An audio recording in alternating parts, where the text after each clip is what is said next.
Thank you for attending this Blackpanda webinar co-hosted with ECI.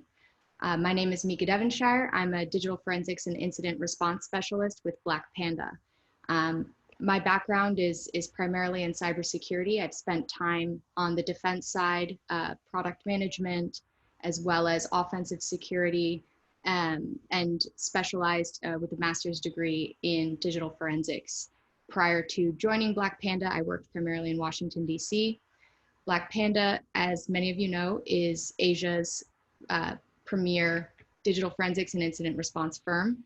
We span offices in Singapore and Hong Kong, and we focus primarily on the investigation side of cybersecurity. So with that, I'll pass it to my colleague, Michael.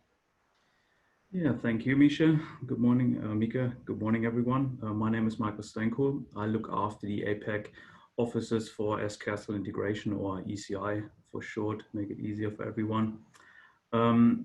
We are a full managed service provider for the alternative investment space. Our client base is heavily regulated. Those are hedge funds, private equity funds, and family offices.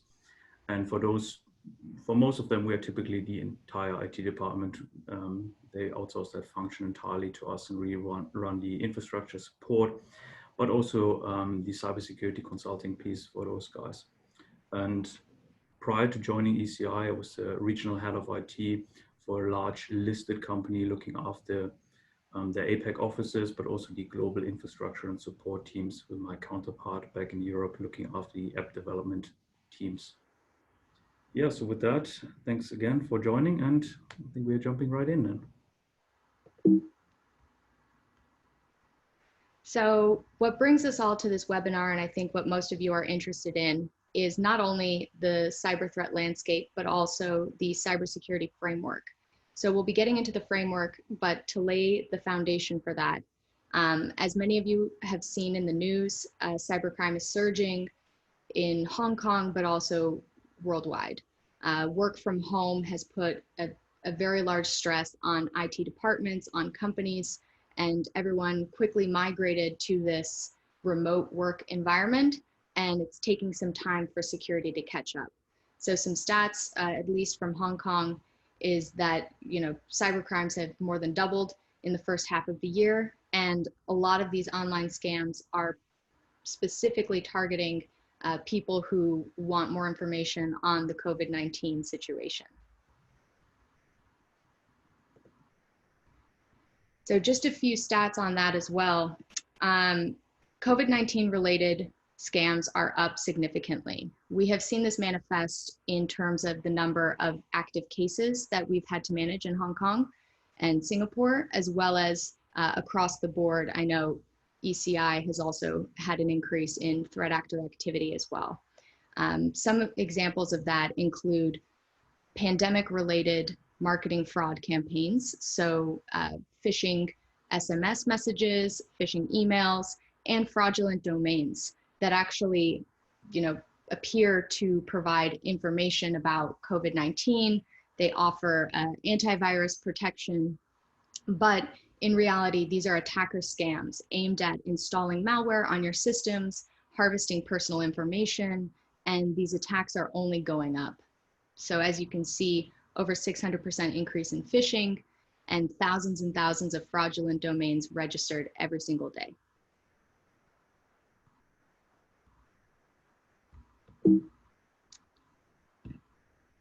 So what are the risks? What really is behind a lot of these attacks, and what happens once an attack is successful?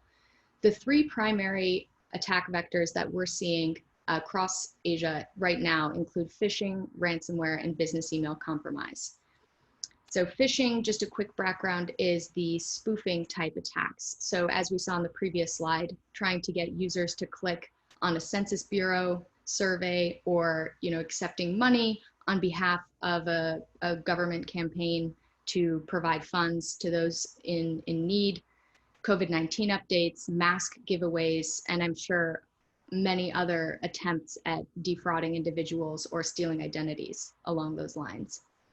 Ransomware is a type of malware that once it enters your system, it attempts to hold data hostage. So it encrypts all of the user data on the system, holding all of your sensitive files and your critical information hostage against what they believe will be the ransom payment in the form of Bitcoin typically, or there are other means of transferring money out.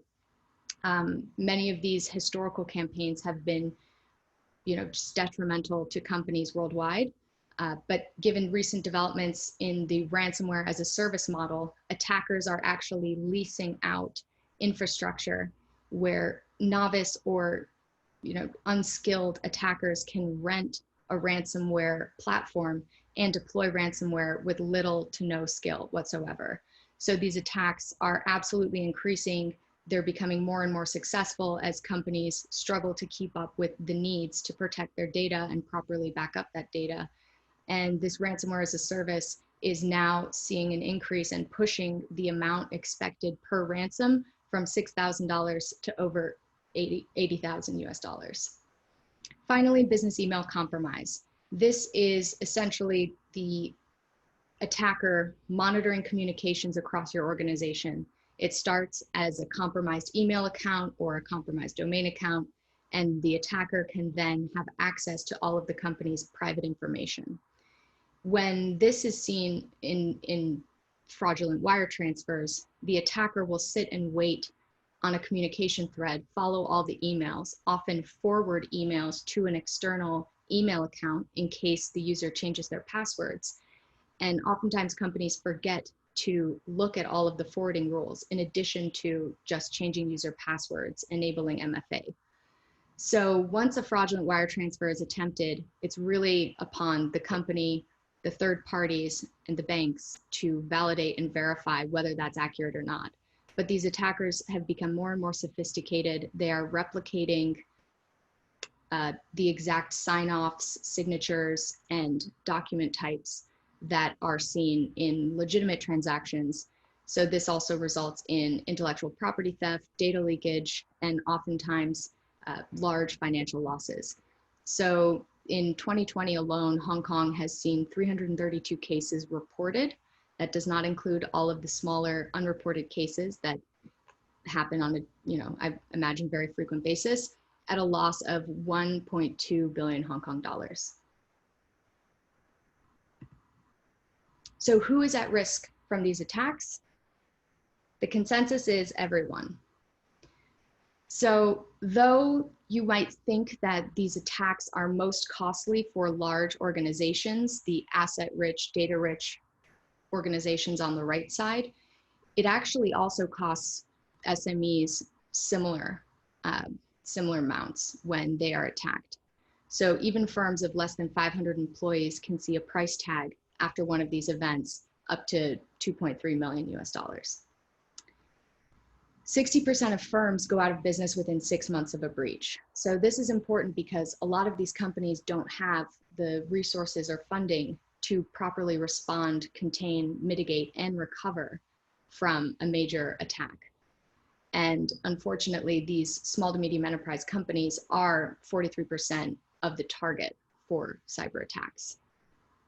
So on that, what can you do to protect yourself and how can you reduce the cost of a cyber incident? This is where incident response comes in. Effective cyber incident response is the #1 cost-saving factor when you're facing a large breach.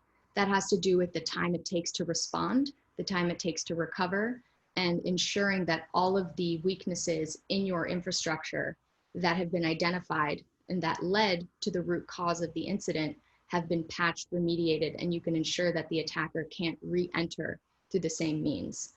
What we often see as well is once a company's been hit, they're going to be retargeted. So especially where you can provide rapid response and really control and contain the situation quickly, we see that clients are oftentimes much more likely to recover from one of these attacks. And as you can imagine, the 3 costliest industries are the large organizations, so healthcare, energy, financial services, but that doesn't exclude anyone. Everyone is at risk. These just carry the largest price tags and seem to be some of the large headline grabbing incidents.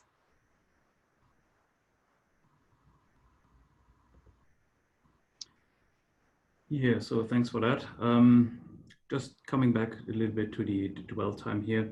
So typically what we see, dwell time would be the definition of it is the length it takes for an attack to take place until it is detected and eradicated from the systems, essentially.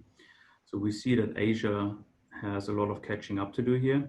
Look at the 2017 number, it was about 498, so nearly 500 days on average that it took for a breach to be detected and then eradicated from the systems.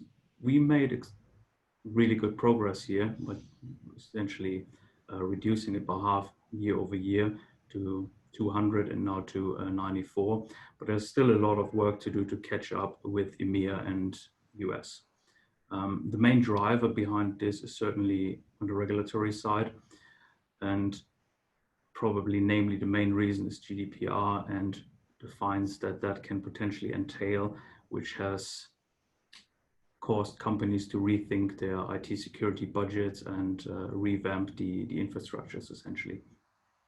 On that note, yeah, you see the asterisk here next to the 2019 number for APAC. The actual number is around 60-something days, but it includes a lot of ransomware cases, which have a dwell time typically in single-digit days because someone is out for a payday to hold your ransom, essentially, for your data.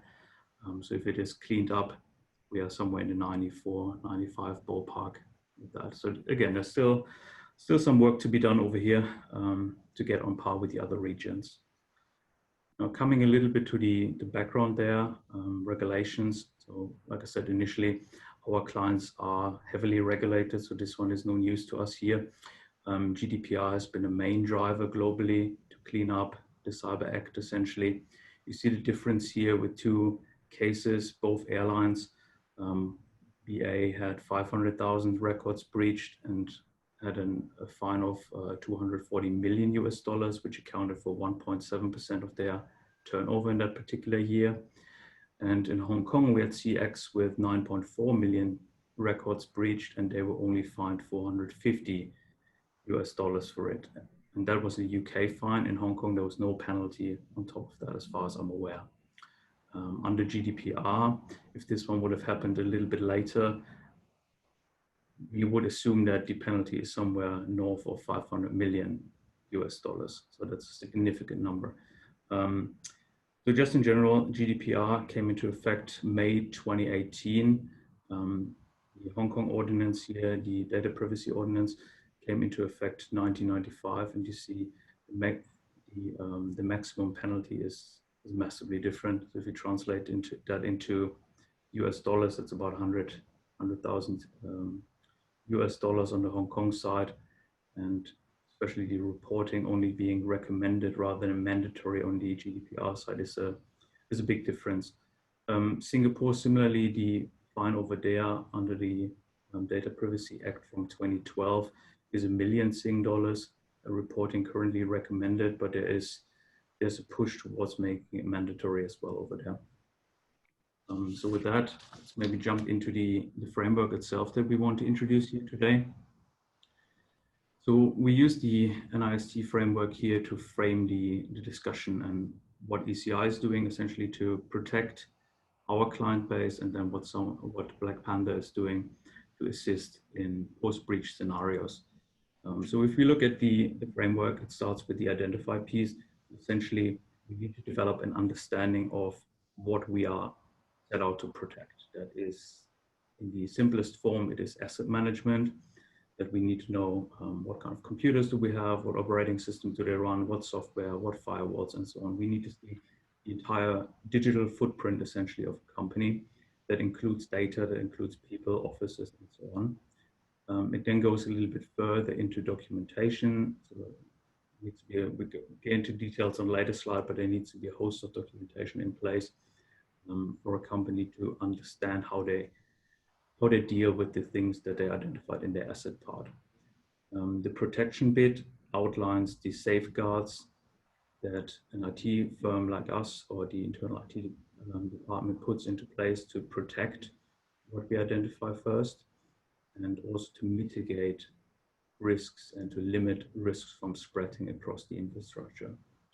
And the detect part, that's an ongoing an ongoing effort, essentially a 24/7 monitoring of the infrastructure for any anomalies that happen in the infrastructure, and then going back and identify, is this a breach? Is this a false positive? If it is a breach, it goes into the response category, where we then have to deal with an active breach, an active threat to the organization. That's where our friends from Blackpanda shine. I'm sure if you want to jump in here, add a little So bit.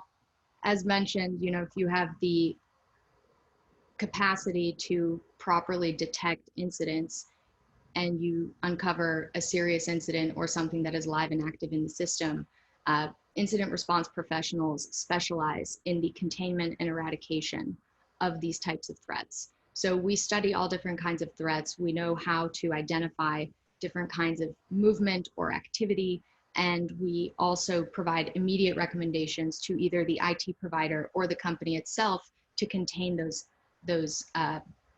behavioral indicators or those weak configurations, leaked credentials, so that the company can ultimately recover from this incident.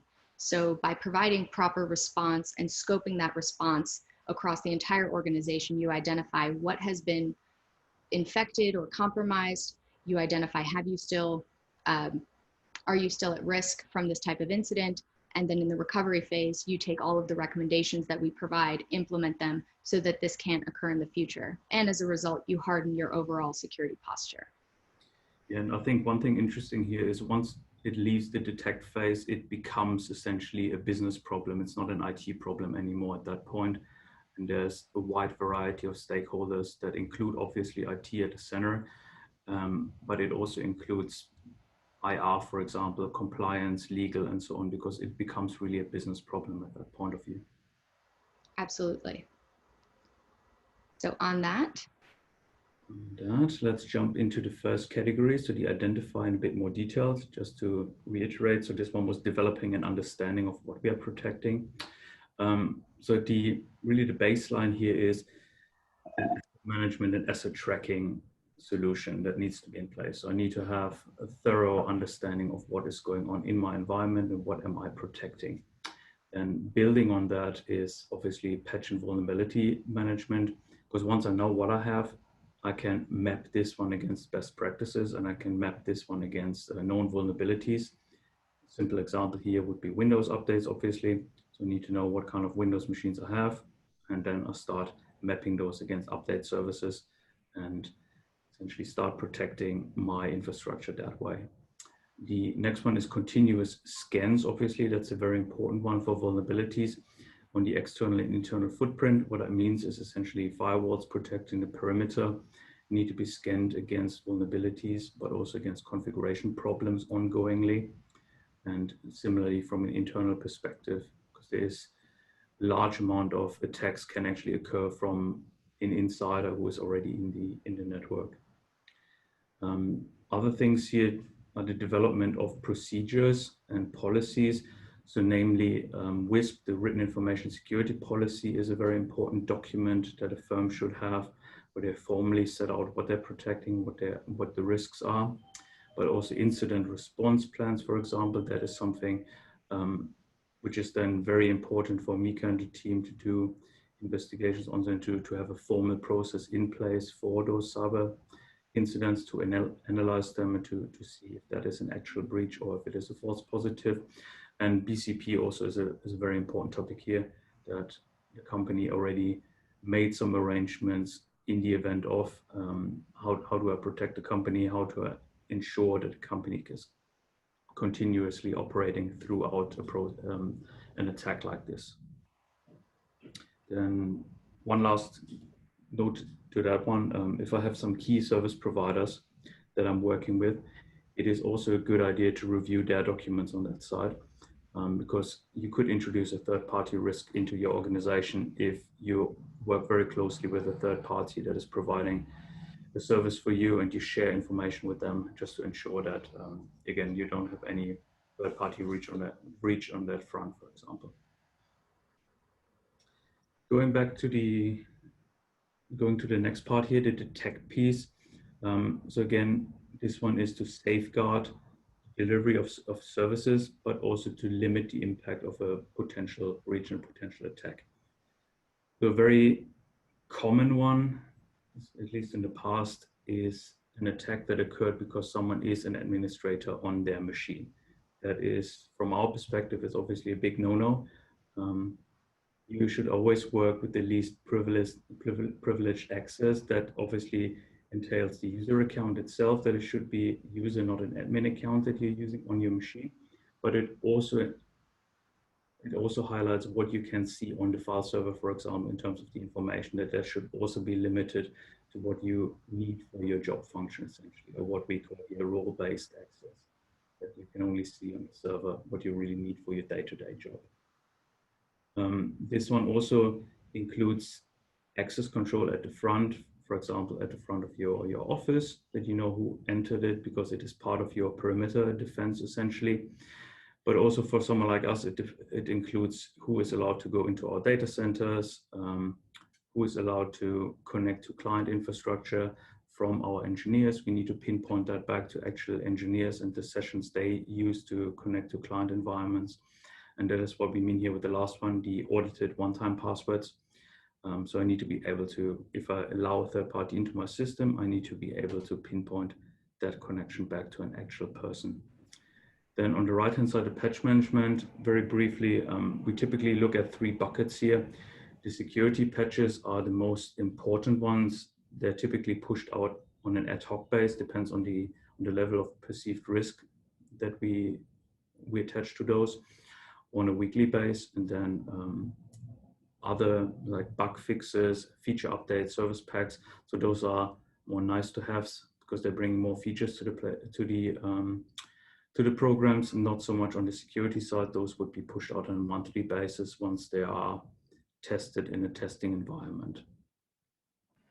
So just to provide a takeaway for our audience members, is there an easy way to control access? I mean, sometimes a user does need administrative privileges to install software or perform an action or remediation. Have you seen any technologies that are easy to use or implement that the viewers today could take away and start implementing to reduce the number of administrators across their environment? There's a Microsoft tool called Labs, local administrator password solution, that can be installed in a corporate environment, and essentially it creates a unique password for every workstation, and it is managed over group policies. So you can, at that point, rotate the password, say every 10 days or so, and it's a unique password again for every machine. So even if that one would be breached, it's changed after a very short period of time, and it's only working on that particular device and not on the entire infrastructure. So that is a very, very good way to. Absolutely, that could reduce dwell time and limit the attacker's access so that they can't regain access at a later date. Yeah, that's a good point. And the other one is, you never know if you're using a domain admin account to perform that work, which is again not recommended. You don't know if there's a keylogger sitting on that system, right? And I punch in the domain admin credentials, and now someone else has the most powerful admin of the organization, right?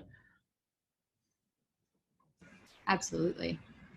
Yeah, with that, let's look at the main threat for companies. At least that's what we see. I would say about 90% of attacks actually happen over email as the attack vector these days. Is that something that you would see in the wild as well? So I can speak on behalf of the cases we've seen in Hong Kong, and there's certainly a large percentage of attacks that come through email. So we've seen malware that takes the form of scripting or alternative data streams, or PowerShell scripts or other Microsoft native tools that can enter through email, and they'll pass through a mail filter undetected because they don't have a signature and they don't match one of the rules set in the mail filtering system. So absolutely, whether it's a malware payload or someone phishing credentials, we've seen a lot of that occurring. Yeah, that's interesting. So here on the right-hand side, the screenshot there is from our proof point system, our email security. And that's actually a snapshot from March. So it showed a big increase in COVID-related phishing themes that our security system actually blocked out for our client base here. So certain things around this one, it's interesting how threat actors jump on global trends essentially and just try to prey on people's vulnerability or people's need for a cure, for a vaccine, or whatever it may be in this particular instance.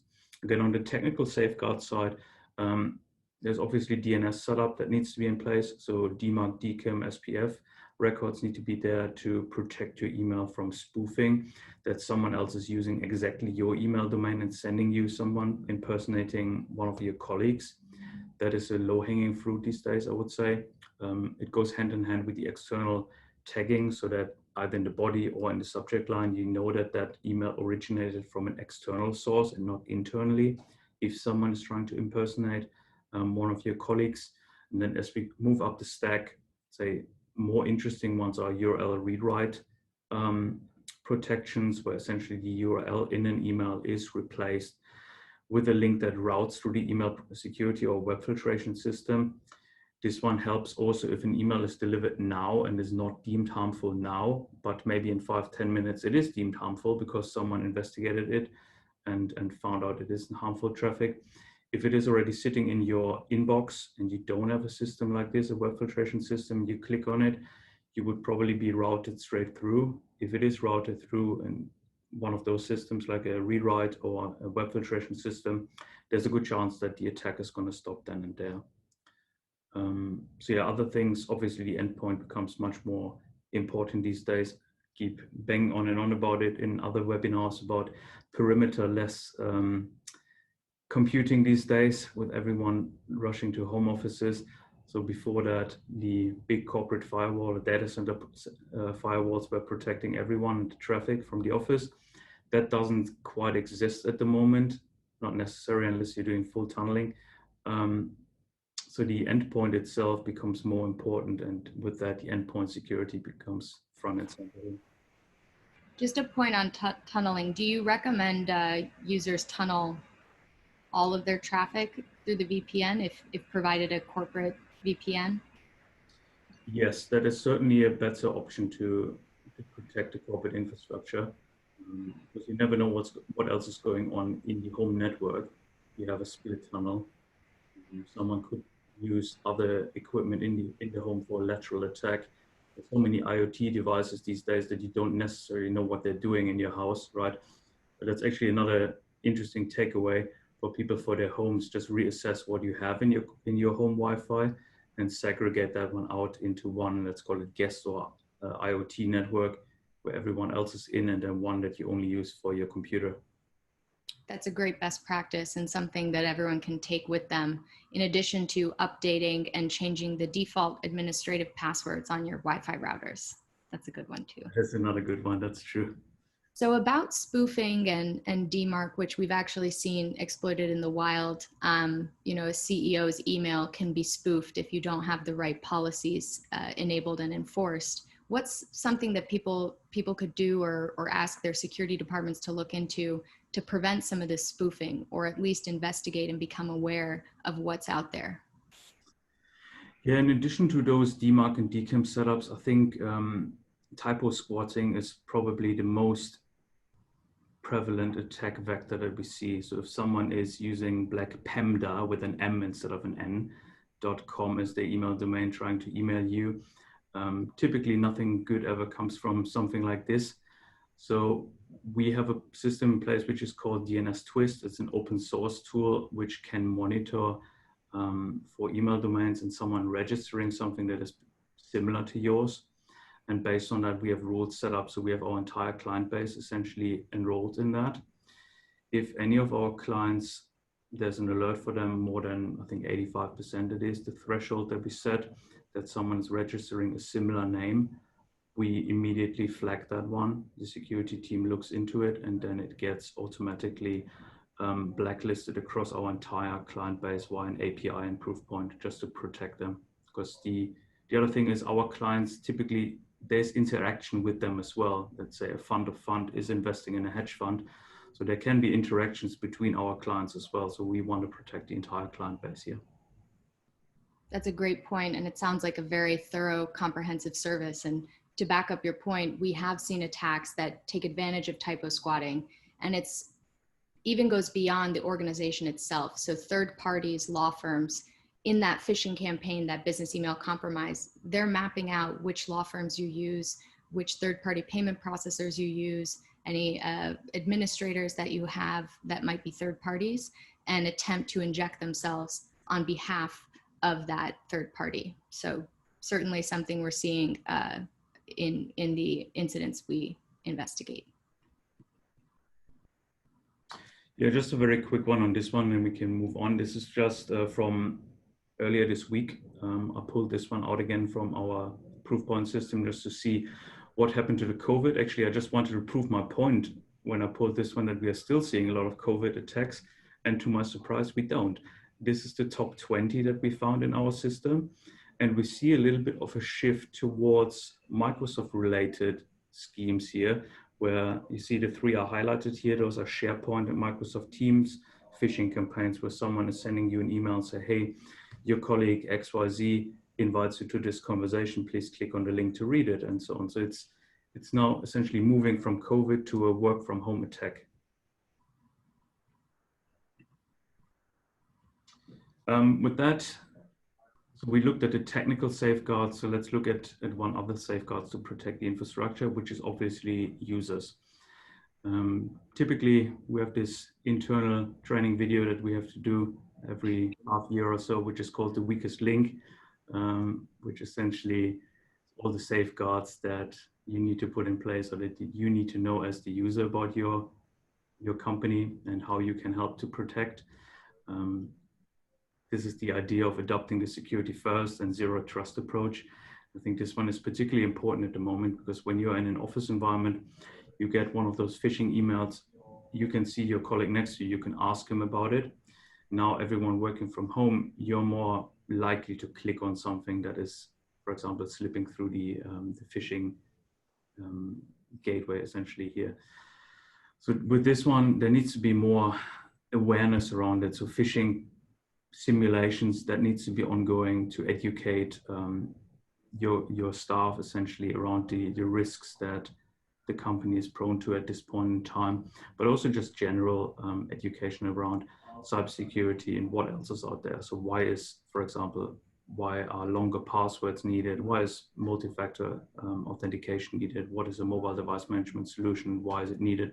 And so on, just to get more buy-in essentially from the rest of the user base, because I know there's this inverse relationship between convenience and security, and you need all the buy-in essentially that you can get to get this one across. One other one that we found from a management or an HR perspective here, what we name the admin controls, is you need to make it very easy for phishing attacks to be reported, because this one can help someone like us, but also the guys from Blackpanda in their investigation. If it is reported very early on, it reduces the dwell time. It is just a very important thing. If someone's trying to hide the fact that they clicked on something and not disclose it, it's only going to hurt the organization at the end of the day. Another point on that is when we investigate what we call a stale incident, it's often difficult to find evidence of that without going directly to the source or directly to the user inbox. Browser history would have been erased. Say we were looking at a March campaign that was successful and a user's account was compromised. The browser history will no longer be valid. We would have to look in a previous snapshot. The log files might have been overwritten in that time. So you raise a very good point. The sooner employees report this, the sooner you can start investigating what happened and have the most clear picture of the entire incident, the kill chain, so to speak, from start to finish.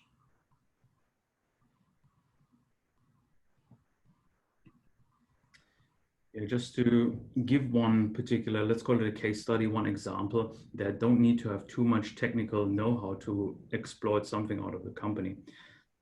So with this example we see here, you need to do your due diligence essentially as the attacker, just check on your website. So what's the team, what's the reporting structure? Potentially you give away email naming conventions on your website. With that, I can look up industry events. I can see, is there any speaking engagements that some of your top management has? I use LinkedIn. There's actually discovery tools for LinkedIn that scrape information automatically and changes essentially in positions those are scraped automatically into a system like this. I can find someone who just started a new role in your firm. Those are, particularly at the moment, probably not correctly onboarded yet. There's policies and procedures and essentially company culture and whatnot that are not 100% aware of yet. Set up a spoofing campaign with what we said initially with typo squatting, for example, someone pretending to be your CEO, and on that morning of that particular speaking event, start harassing that new person with very strongly worded emails, instilling the sense of urgency that I need something right now. I need to purchase those gift cards for my fellow panelists and so on, and potentially use your personal credit card just to get it done because you don't know what is expected of you in that new role. So it's very easy in a sense to attack someone without actually getting into your infrastructure. It's a very valid example of social engineering and just using the information we freely share on all of our social media platforms to target and carry out an attack like that. Wow. Yeah, just to come to the next point, and this is one of my favorite topics, multi-factor authentication, because at this point, we see here the numbers from 2017, which said that about 45% of corporations had MFA set up. It rose up to 57 then in 2018. So I'm expecting we're going to be higher than that now, but it's still baffling to me that we're not in the 90s yet, especially when you see the number on the right-hand side that Microsoft says that 99.9% of hacks against Office 365 accounts happen on accounts that didn't have MFA enabled. So this one is another key takeaway that we want people to go back to their internal IT or their IT provider just to speak to them on, is it enabled? And if not, why? And please do it yesterday, right? It's a very important thing. Absolutely. If we come into this one just in a bit more details, because it is an important topic, we have different things that constitute a second factor, obviously. We have the traditional knowledge and possession-based one, so something that I know or something that I have. It can be a second factor password, for example. Some of the banks at the moment do that when you have your primary password. The second password, they ask you, say, second letter of your second password, last letter of your password, just to switch it up a little bit. And the possession-based, those were historically those key fob number generators, the likes of the RSA one, and lately we see it more develop into apps that are installed on your phones, or maybe an SMS that is sent to your phone just to provide that one-time token code. Inherent space is something that we see typically on phones, which is fingerprint scans or this Face ID, for example. And location-based can be, for example, an IP address that I do whitelisting based on that. It's typically something that we use for VPNs, where there's a combination of certificates, passwords, but then also IP addresses that are whitelisted in there. And on that one, just curious, the SIM card swapping, is that something that we only know from James Bond movies, or is that actually happening? So unfortunately, we have had a recent case that involves SIM swapping. It was known or perhaps assumed that an employee was not working in the office and was traveling. The employee's password was stolen, so access to his personal email was obtained. And the second factor being delivered through SMS is a less secure option because of SIM swapping attacks. In a SIM swapping attack, someone will social engineer and collect information about you, basically call your phone provider, tell them that you've gotten a new phone, maybe you lost it, build some sympathy, empathy with the person on the phone and say, could you please register my new SIM card for my number? And in that case, the second factor was stolen, having gained access to his personal account where all of his password reset emails were sent. This incident escalated to a number of different accounts being compromised as a result of that one. So the takeaway is software tokens, while they're a bit more challenging to use and reset, provide a more secure form of two-factor authentication. And hardware tokens and other things Michael mentioned are also more effective. It's certainly interesting, yeah. Some other things that I want to mention here is the separation, obviously, between normal user accounts and admin user accounts. And a very important one is avoid sharing accounts, obviously. In our industry, financial industry, it is a no-no already from the audit trail perspective, because I need to be able to pinpoint who's doing what, for example, on file system, on trades and so on. But just in general, this one is definitely not a good idea to have shared accounts, because they are more challenging to enroll in MFA as well. If I have 25 people receiving the same pop-up on their phone to confirm, it's pretty likely that if an attacker gets in there, someone will just hit the confirm button and let those people in.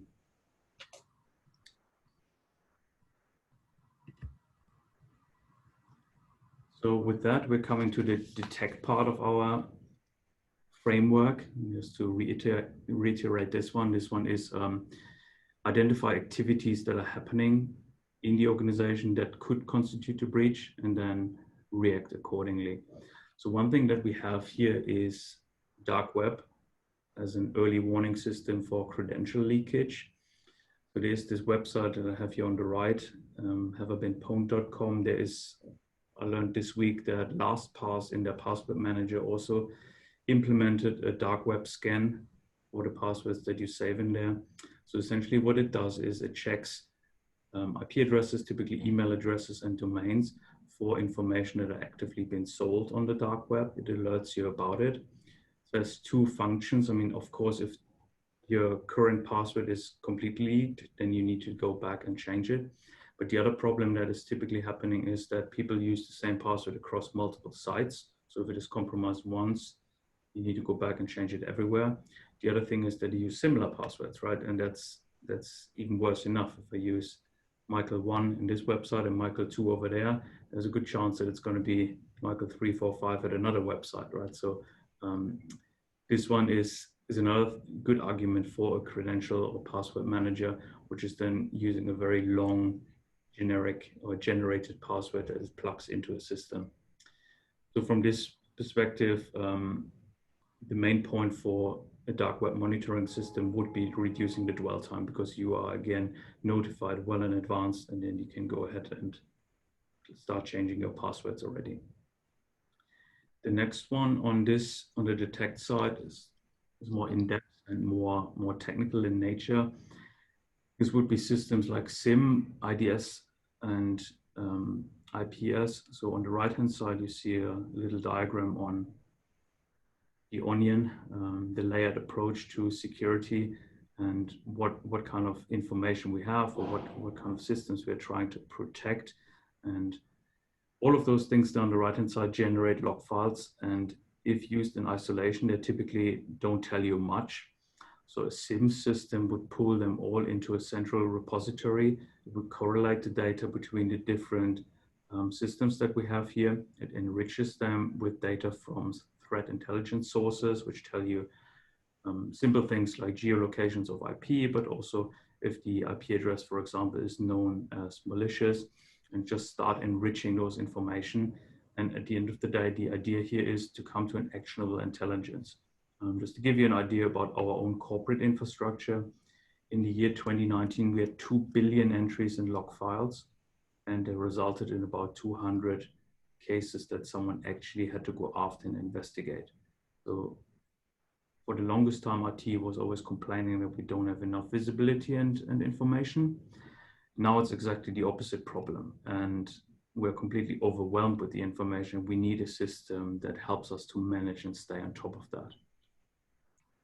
And with this one, IDS, so intrusion detection and intrusion prevention systems, is another very important aspect to this one in the detect bucket. So it essentially sits in your network. It monitors different segments for anomalies in there. It gives you a better visibility on the network traffic. And again, this is something that can plug into a SIM just to be another layer in the defense here to assist in investigations. With this one, I think this one is a good segue over to what you are doing, because the outcome from a SIM investigation would probably be something that you guys then use in the next step. Absolutely. So all of the infrastructure, the layers of security, the services that ECI provide sort of take care of 90% of what you need in your cybersecurity framework. You identify, you protect, you detect, you have visibility across your systems. We tend to use the analogy that when you're building your house, you need to prevent fires from happening. You need fire protection. So that comes with building strong walls, having a fire extinguisher handy, all of the detections and alerts that you need to detect the fire. And ECI really, if you take that full spectrum of security, you'll have a very, very high chance of detecting a real incident. Blackpanda comes in as covering what we call the last mile. So whether you're responding to an incident, a live fire, so to speak, at your organization, or you need help on the recovery side, there are options to transfer that risk to an insurance policy, a cybersecurity insurance policy. But on the response, when the building is actually burning, we come in and use our specialty in incident response planning. So all of those disaster recovery plans, incident response plans, playbooks to help guide and navigate your team through these incidents. It's very important to have those plans in place early so that when the building is on fire, when the systems are encrypted or the user password's been stolen, you know what to do and you don't waste time. You have clear escalation procedures and can call upon the specialty services that you need to properly mitigate that attack.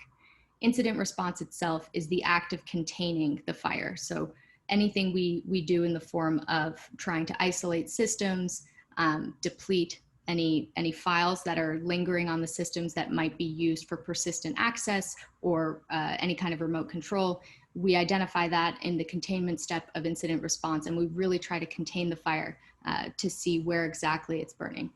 Digital forensics is sort of like the arson investigator. So in that sense, we are identifying how this occurred, what vulnerabilities did this exploit, and then provide advice on how the client can mitigate and recover from that incident. And compromise assessment is a bit of a middle ground. It's trying to identify whether or not you are actively compromised, even if you don't have knowledge or clear signs that you've been compromised. So if you've done a pen test, you're aware of maybe ways that an attacker could get in. A compromise assessment is trying to find out and identify, has an attacker gotten in and where might they be? And we provide the same recommendations as a forensic investigation or an incident response. Here are the vulnerabilities that have been exploited or could be exploited, and we provide guidance on how to mitigate those. So the digital forensics process, in a nutshell, starts with preparing for the incident. So communication plans, IR plans, ensuring that you have the tools and resources you need to respond to an incident. Then being able to identify an incident. So leveraging SIM or IDS or IPS, being able to identify what an attack looks like and how to categorize the threat and severity of that incident. Responders come in and we triage and scope the extent of a breach. This point is very important because oftentimes companies will assume that because these 3 servers were encrypted with ransomware, that's the extent of the breach. You can reset those 3 servers and everything's cool. Fire put out, everything's fine. Oftentimes these breaches stem from something beyond there, and attackers, once they gain access to an environment, will actually move laterally and try to plant either backdoors or repeated programs onto other systems across the network. They'll create user accounts. They'll try to maintain access for as long as they can. So without proper identification, which is the expertise of an incident responder, you might just be putting out part of the fire and your kitchen or 3rd bedroom is still burning. Containing the incident is where we've determined here are all the systems that are at risk, and we really determine exactly which steps your IT team needs to take. How do you communicate this? How do you carry out these remediation steps in a swift and timely manner? Oftentimes, if you just start patching the 3 servers that have ransomware on them, the attacker could be tipped off to the fact that you're knowledgeable and you're trying to do the best you can to remediate the situation. At that point, if they have planted the ransomware elsewhere in your organization, they're going to trigger it then and try to extract payment again. So containing is really important, and you have to structure that and time it correctly. Eradicating it is ensuring, doing a sweep to ensure that the attacker can no longer enter through those same means. And an update to provide here is that it's really difficult to ensure eradication without hands-on keyboards. So as Michael said earlier, oftentimes it's difficult even just to triage and fix an event while you're in the same office. But now that everyone's remote, it becomes even more challenging. How do you coordinate evidence pickup? How do you coordinate deploying rules and ensuring that it doesn't interrupt your business processes? So this has become more complicated in the past year. And then the recovery phase is where you restore operations. So you try to maintain a faster time to recovery and really ensure that you're back up and running as soon as possible. And then, of course, we always like to debrief lessons learned with the client so that they don't face these issues moving forward.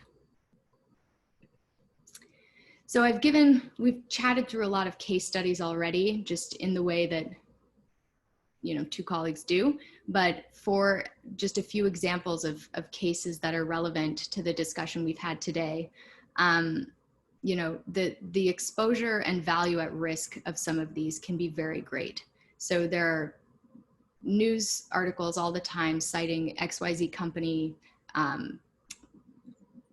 had a multi-million-dollar loss due to fraudulent email, or had intellectual property stolen through a breach. So one particular case in Hong Kong in the financial services industry essentially involved just that. So the email server logs and evidence that we could identify actually showed the root cause of this incident and tied it to a larger BEC campaign. So the more evidence that you can provide responders, the more we can try to understand where this came from, how it occurred, and how other people have dealt with it in the past. So oftentimes people ask, what's the best approach for ransomware? Well, the number one thing is to get an investigator on it and identify how reliable would those threat actors be? Will they actually pay out the ransom? Or are they just messing with you and it's ransomware as a service and they've never done this before? So it's important to gain as much information as you can about the incident as it goes on. Best practices that we've already discussed that could have helped prevent this incident were enabling multi-factor authentication, reviewing outsourced service providers and checking some of that typo squatting that was mentioned earlier, reviewing IT configurations, so shared accounts and the ability to move laterally across the organization certainly led to this being such a large incident. Proper employee training, developing detection and response plans, and really having the resources you need to assess and contain an incident like this. So that issue was resolved, and the client did not wind up losing all of that money in the case. And then, as alluded to, ransomware attacks, we had a case where several servers were encrypted, PII and financial data was exposed. So having performed a forensic investigation, even with an encrypted machine, forensics can still recover a significant amount of information. We use system artifacts that are independent of what the ransomware is targeting.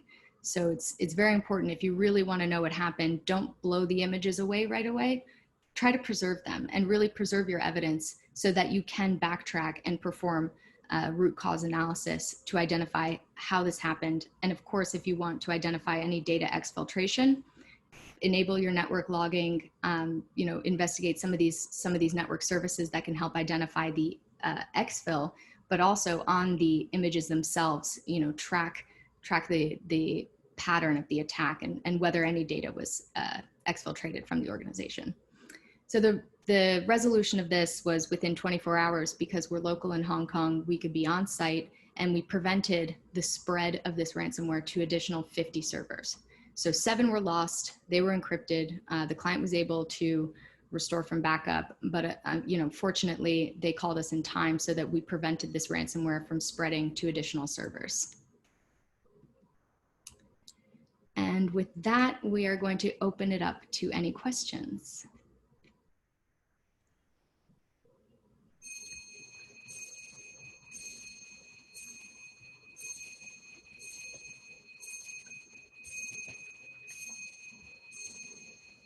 I don't see any questions so far, so we must have done a good job, Michael. Always good.